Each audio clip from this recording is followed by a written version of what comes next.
session on the video recording, and the Buddha thought about problems and hardships. And the initial verse, it says that the Buddha in his compassion made great vows and prepared to carry out the great teachings. Okay, so we're saying that the Buddha in this lifetime that he has manifested as the Buddha, he gave great teachings and because of the compassion. But this teaching to awaken, and the purpose of it is to awaken us. This awakening can only come about if we understand why we should be awakened. And this is where about the numerous problems or hardships. And because we do not know, I often use the term wallowing in the mud of samsara, and that's what we're doing. We are wallowing in the mud of samsara, not realizing that. So we dirty ourselves, we dirty our body and our mind and so on and so forth. And when you start wallowing all these things, obviously you dirty the whole place, and this is where the major and the minor calamities come about. And how the deluded karma of the 10 affliction leads them to be immersed in the 3 realms, and we continue to do that because we think we are enjoying all this dirt that we have around us, and creating not suffering and spreading, continuing on without end. And that's what samsara is. So in Master's explanation, says that the Buddha came to the world to give in the human life, live for 80 years. And taught for 49 years and gave the Buddha Dharma, and hoping that we will form great aspiration to pursue the great vehicle Dharma. Now, this great aspiration, we also need to understand that that for us in this Bodhisattva path, we uphold this great aspiration by having the aspiration of enlightenment, but more importantly, is upholding the aspirational vow, which is the 4 bodhisattva vows that we need to uphold. And so that we constantly be aware in this lifetime, we are walking on that path, but more so that we know that because the vow, the 4th vow is about attaining enlightenment. So that vow will carry us through into future lifetimes. And this is what the great Dharma vehicle is about. We have accumulated so much karma, and the Buddha has given us various teachings for our sake. I think it's been said that the Buddha gave 84,000 teachings. So if there are 84,000 teachings, that means there are 84,000 ways of doing wrong, right? So each teaching is correct to correct ourselves. So there are many ways that our afflictions come about, many ways of how we transgress. So these are the 84,000 antidotes for how we should deal with ourselves.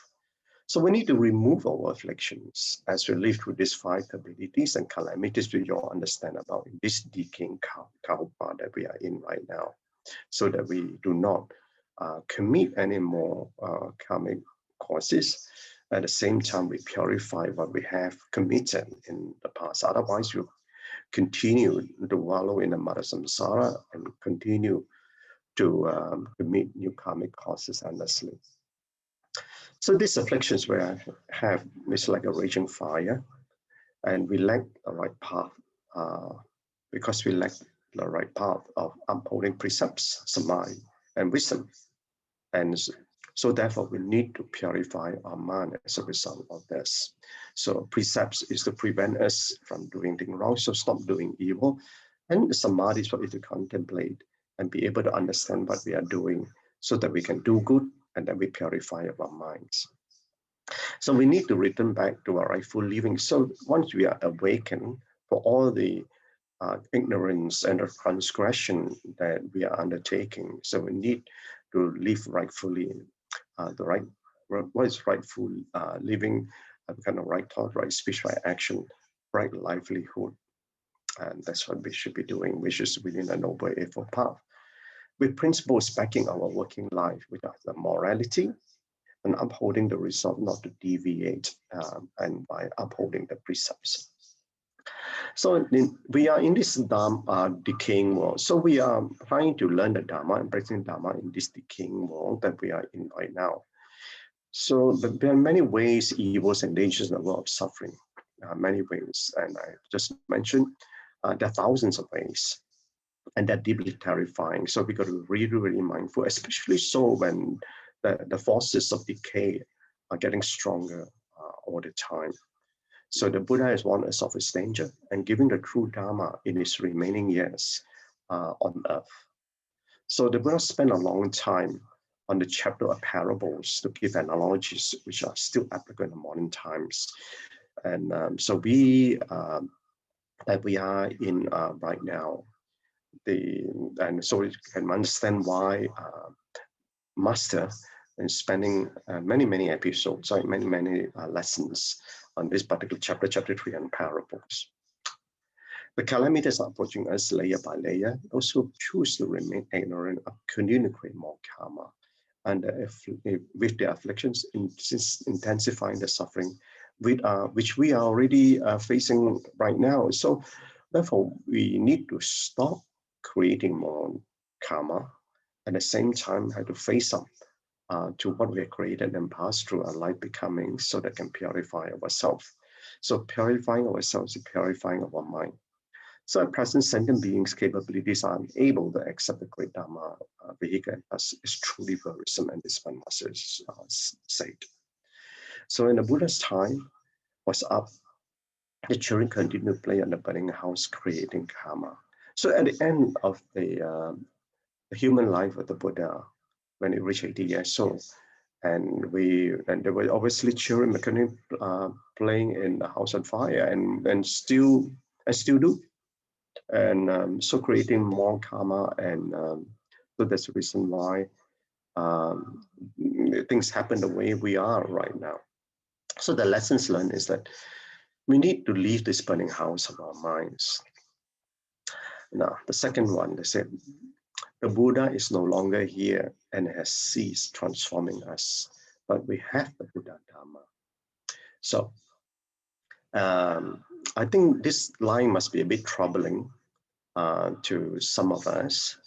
And you see, the Buddha is no longer here. And obviously, when they attain parinirvana, it's been said that once the Buddha attained enlightenment, they will be in the Pure Land, wherever they may be. But obviously, for us in the Mahayana path and also in the Tzu Chi path that we are in, the Pure Land that we are familiar with is Amitabha Buddha Pure Land, and it's Sukhavati, or the Western Paradise, as commonly known. And so does that mean that, so we are, for us, both Sakyamuni Buddha and Amitabha Buddha are no longer on this earth, but where then what would then happen to us? And this was a question that Ananda posed to the Buddha but before he entered parinirvana.